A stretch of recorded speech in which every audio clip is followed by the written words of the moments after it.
हम कभी पहाड़ों पर गए हों या ना, लेकिन एक बात हम सब जानते हैं कि जब हम पहाड़ों में ऊंचाई की तरफ जाते हैं तो हमें सांस लेने में दिक्कत आने लगती है। और इसका कारण भी हमने सुना होता है कि पहाड़ों पर हवा पतली होती है और उसमें ऑक्सीजन कम होती है, इसलिए हमें सांस लेने में दिक्कत आती है। लेकिन क्या आप जानते हैं कि ऊंचाई पर भी हवा में उतनी ही ऑक्सीजन होती है जितनी जमीनी तल पर? तो फिर पहाड़ों पर ही सांस लेने में दिक्कत क्यों आती है? जानेंगे इसी सवाल का जवाब इस वीडियो में। So hello friends, photo lovers में आपका स्वागत है। बाकी चीजों की तरह ही धरती का गुरुत्वाकर्षण हवा को भी अपनी तरफ खींचता है, इसलिए धरती की सतह के आसपास हवा की घनता ज्यादा होती है, क्योंकि गैसों के मॉलिक्यूल्स गुरुत्वाकर्षण के कारण एक दूसरे के ज्यादा पास होते हैं। लेकिन जैसे जैसे हम ऊंचाई पर जाते हैं तो गुरुत्वाकर्षण घटने लगता है, जिस कारण गैसों के मॉलिक्यूल्स पास पास रहने की बजाय बिखर जाते हैं और हवा की घनता कम होने लगती है, या फिर कहें कि हवा पतली होने लगती है।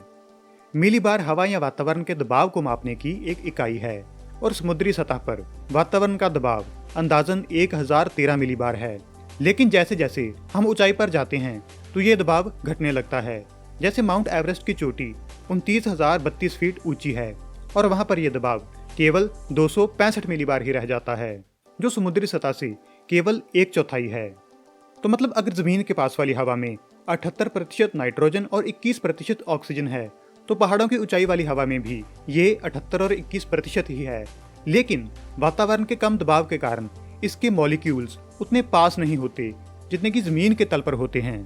तो एक उदाहरण के लिए, जमीन पर एक सांस में जहां हम ऑक्सीजन के 100 मॉलिक्यूल्स अंदर लेते हैं, तो वहीं एवरेस्ट की चोटी पर हमें सिर्फ 25-26 मॉलिक्यूल्स ही मिल पाएंगे।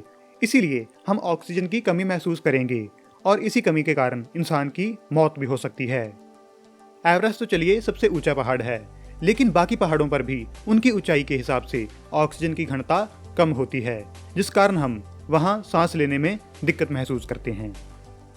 तो कैसी लगी ये जानकारी कमेंट्स में जरूर लिखें। आज के लिए बस इतना ही। अगर ये वीडियो आपको पसंद आई तो इसे लाइक और शेयर करें, और ऐसी और वीडियोस को देखने के लिए फोटो लवर्स को सब्सक्राइब करना मत भूलें।